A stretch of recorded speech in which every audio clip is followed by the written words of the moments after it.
The drama surrounding Sophie Cunningham and the WNBA's embattled leadership has exploded into one of the most volatile confrontations women's basketball has ever seen. What began as an unfiltered exit interview turned into a full-scale reckoning for Commissioner Cathy Engelbert and the system that has guided the league through its recent growth spurt. Cunningham didn't just vent. She detonated a truth bomb aimed squarely at the people who claim to have women's basketball's best interests at heart. Her words, calm, deliberate, but packed with frustration, cut through the PR spin and polite deflections that have defined league communications for years. "I'm just tired of our league," she said, the sentence hanging like a challenge. It wasn't resignation, it was rebellion.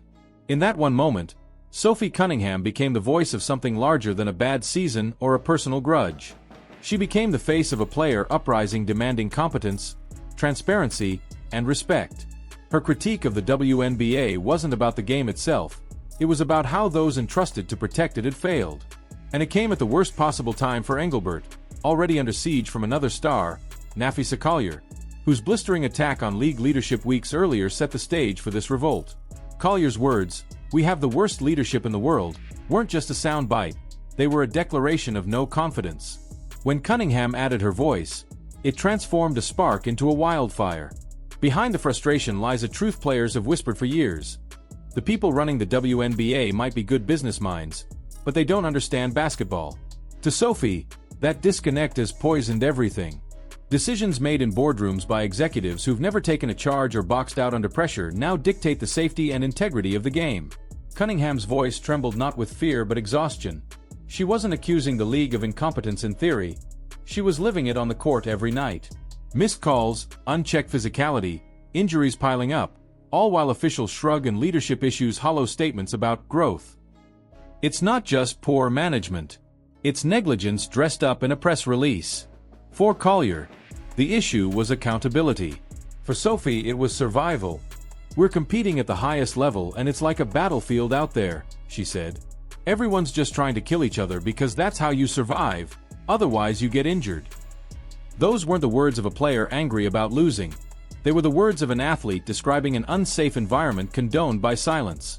Physicality is part of the sport, but there's a line between toughness and chaos, and players like Cunningham see that line crossed nightly without consequence.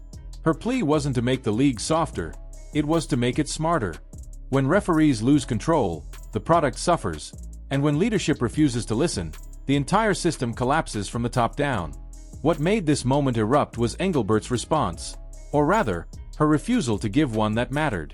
When Naphy Collier confronted her directly about officiating inconsistencies and player safety, Engelbert reportedly dismissed the concerns with a smile. "Only the losers complain about the refs," she told her. Then, as Collier pressed about the pay disparity facing rookies like Caitlin Clark, Engelbert allegedly doubled down. "Caitlin should be grateful she makes $16 million off the court. Without the platform the WNBA gives her, she wouldn't make anything." The arrogance in that statement rippled far beyond the locker room. To players and fans alike, it crystallized everything wrong with the league's power structure. A commissioner who believes players owe their success to her, rather than the other way around. And yet, when the backlash hit, Engelbert's office churned out the same generic PR script, praising players' passion, promising to listen, but addressing none of the core issues. No mention of officiating reform. No commitment to player safety. No recognition of how Caitlin Clark's brand power had carried the WNBA into mainstream relevance. Just soft words and polished deflection. It didn't cool the fire, it threw gasoline on it. Sports media smelled the smoke. Stephen A. Smith tore into Engelbert live on air, calling her response weak, and suggesting she might not survive the next CBA negotiation. Scott Van Pelt echoed the sentiment, arguing that leadership has failed to meet the moment. These weren't fringe opinions. They were reflections of a growing consensus across sports journalism, that Cathy Engelbert had lost the locker room, the media, and possibly the trust of the fans. When commentators with millions of viewers start saying your job is on the line, the narrative shifts from controversy to inevitability. Sophie Cunningham didn't back down either. She turned her exit interview into a manifesto. She called out the league's failure to value its players and the hypocrisy of a commissioner who takes credit for success she didn't create. She reminded fans that Caitlin Clark sponsorships, Nike, Gatorade, State Farm, Wilson, were all in place before she even touched a WNBA court. Engelbert didn't build Clark's empire. Clark did. Cunningham's challenge wasn't just about pay or officiating. It was about honesty. "Not really a fan of our leadership in the W," she said plainly. "They're failing us as a league and failing us as players." When Sophie said that, she wasn't speaking as an individual. She was echoing the collective sentiment of a locker room tired of watching its leaders fumble the biggest moment in women's basketball history. The timing could not have been worse for Engelbert. The WNBA was finally basking in unprecedented growth. Record viewership, expanding franchises, a new $2.2 billion media deal, and yet internally, it was rotting from mismanagement. The league's most marketable generation, led by Clark, Boston, Wilson, and Collier, no longer trusts the person steering the ship. That's why Cunningham's most powerful line hit like a thunderclap: "We aren't going to play until they give us what we deserve." It wasn't a threat. It was a promise. The next collective bargaining agreement isn't just about salary bumps. It's about whether players will even take the court under current leadership. A potential lockout isn't fantasy anymore. It's leverage. And Sophie knows exactly how much leverage she and her peers have right now. The players are the product, and the world is watching them. Without them, there is no WNBA to broadcast, no marketing campaigns, no highlight reels, and no media deals to boast about.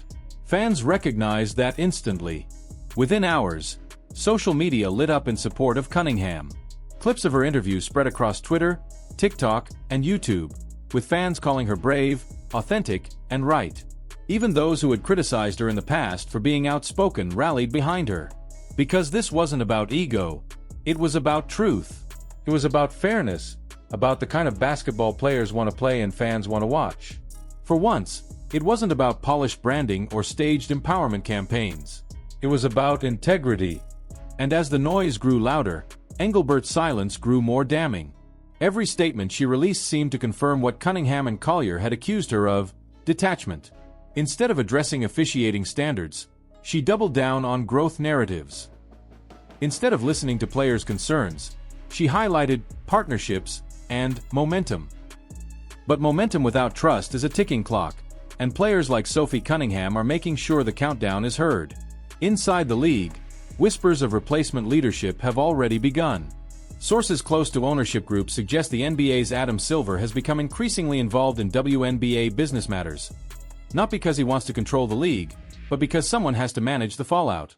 It was Silver, not Engelbert, who brokered the most recent TV deal. It's Silver's infrastructure that supports the WNBA's operations. And while Engelbert's business background once made her an appealing choice, that same background now feels like an anchor dragging the league down. She knows business, yes, but she doesn't know basketball. That, ultimately, is Sophie Cunningham's entire point. The WNBA doesn't need another executive to speak in polished slogans. It needs leadership that understands the culture, the grind, the rhythm of the game. It needs someone who's felt the bruises and knows what it means to play through them. Cunningham's call to action wasn't just to fans, it was to her fellow athletes. She urged players to step into leadership roles after retirement, to take the reins themselves instead of leaving their futures in the hands of corporate outsiders. Her message: if they won't fix it for us, we'll fix it for ourselves. The revolt has transformed from a headline into a movement. Nafisa Collier lit the fire, Sophie Cunningham fueled it, and now the entire league feels the heat. Coaches like Cheryl Reeve and Becky Hammon have joined the chorus, risking fines to speak the truth about officiating failures. Legends like Lisa Leslie have stepped forward, signaling that the dissatisfaction isn't generational, it's systemic. And while Engelbert may hope to weather the storm with polished statements and boardroom strategy, she's missing the one thing that could save her: connection. Because at its core, basketball is about relationships. Between players and fans, between teams and communities, between athletes and the league that represents them. When that trust breaks, no amount of business acumen can rebuild it. Cunningham's words weren't about personal frustration. They were a cry to protect that relationship before it's too late. The irony is painful. At a time when the WNBA finally has the spotlight it's fought for, when players like Caitlin Clark are pulling in audiences that rival college basketball, when social engagement and sponsorship are at record highs, the league is fracturing from within. Sophie Cunningham wasn't trying to destroy it. She was trying to save it from itself. And in doing so, she's forced everyone, from fans to executives, to ask the uncomfortable question: who really owns the soul of this league, the suits or the players? As the 2026 CBA negotiations loom, the answer will define the next decade of women's basketball. If Engelbert continues down her current path, treating criticism as noise and players as assets, she may very well preside over the most self-inflicted collapse in sports history. But if she steps aside, or is pushed aside, there's still a chance to rebuild, to make the WNBA the league players like Sophie and Nafisa have been fighting for. Sophie Cunningham's exit interview wasn't just a rant. It was a manifesto, a declaration of independence from a system that has long taken players' loyalty for granted. It was a reminder that progress isn't about branding or boardroom deals. It's about the people sweating on the court and the fans cheering from the stands. The revolution she sparked isn't the end of the WNBA story. It's the beginning of a new chapter, one written by the athletes themselves. So now, the question falls to you. Do you stand with Sophie Cunningham and the players demanding change? Or do you believe Cathy Engelbert still deserves a chance to lead this league forward? Are the players right to threaten a lockout to protect their future? Or is there still a path to peace before the 2026 showdown? Drop your thoughts in the comments below, hit that like button if you believe in accountability, and don't forget to subscribe for more stories like this, because the battle for the soul of the WNBA is only just beginning.